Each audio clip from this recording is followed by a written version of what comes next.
Aujourd'hui, je vais vous parler d'un truc que personne n'a envie de faire, que personne n'aime la première fois, et que pourtant sur les réseaux, tout le monde en parle en bien, et dit que c'est révolutionnaire, que ça change le mental et la vie. La douche froide. Oui, oui, celle qui fait hurler, qui vous fait danser sous l'eau comme un pingouin mal à l'aise. Celle où on négocie avec soi-même 50 fois avant de tourner le robinet vers le bleu. Mais si vous écoutez cet épisode jusqu'au bout, vous allez peut-être, je dis bien peut-être, avoir envie de tenter le truc avec moi. Bienvenue dans Challenge ta vie, le podcast qui vous propose chaque semaine un nouveau défi. Et cette semaine, on va s'attaquer à la douche froide. Pourquoi je me lance sur ce défi avec vous? Parce qu'ici, dans Challenge ta vie, on ne fait pas des défis juste pour rigoler. On fait des défis parce qu'ils réveillent quelque chose. Ils nous sortent de l'automatisme, ils nous mettent face à nous-mêmes. Et la douche froide, le concept, c'est exactement ça. C'est un moment où on va sortir de notre zone de confort, où vous apprenez à respirer sous un moment de stress, vous apprenez à ne pas fuir au premier inconfort, et surtout, vous ressortez avec un mini sentiment de victoire en se disant « Oh, je l'ai fait, j'ai réussi !» Et ça fait du bien. Alors, la douche froide, quels sont ses bienfaits réels? Ce n'est pas juste pour les vikings ou les influenceurs bien-être en slip sur Instagram, non, il y a des vrais chiffres derrière tout ça. Après une douche froide, on a notre niveau de dopamine qui augmente. Rappelez-vous, c'est l'hormone du plaisir et de la motivation. On a une meilleure récupération musculaire, c'est d'ailleurs parfait après une séance de sport, et notamment si vous êtes lancé le défi sport que je vous remets là en lien dans la description, ça peut être l'occasion de l'associer avec la douche froide juste après. Ça améliore la circulation sanguine, ça renforce apparemment le système immunitaire, et ça a une petite action anti-déprime.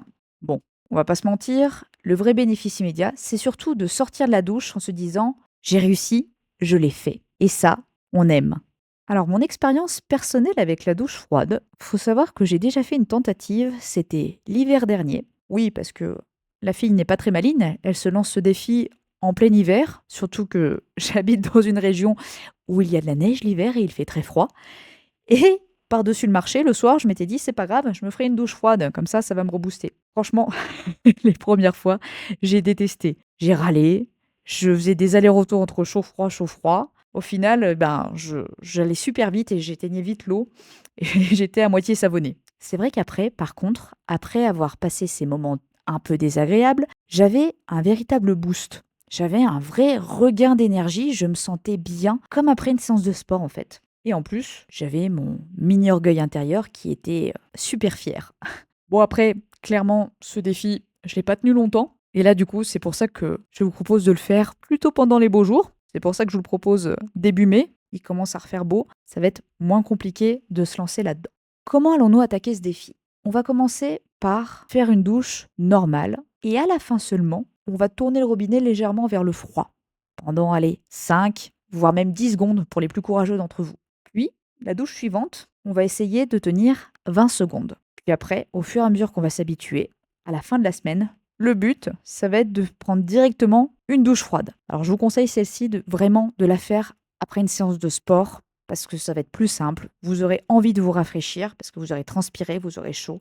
Et en plus, ça vous fera vraiment beaucoup de bien derrière. Votre défi cette semaine, il est donc simple. On va juste baisser un peu la température de notre douche. En plus, ça fera des économies pour le portefeuille et c'est mieux pour la planète. Donc, c'est tout bénef. Faites votre petit geste maintenant. Et puis, une fois qu'on aura fini ce défi, vous pouvez soit le continuer, si vous êtes vraiment un guerrier, une guerrière, allons-y jusqu'au bout, soit sinon vous pouvez revenir à la douche normale. D'ailleurs, vous pourrez peut-être même garder cette petite habitude une fois de temps en temps d'aller tourner le curseur vers le froid.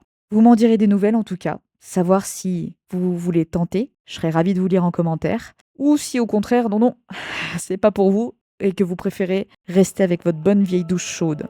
En tout cas, moi, je vais faire ça cette semaine avec vous. Je vous dis à samedi prochain pour un nouveau défi. D'ici là, prenez soin de vous et n'oubliez pas, la vie est un challenge alors amusez-vous.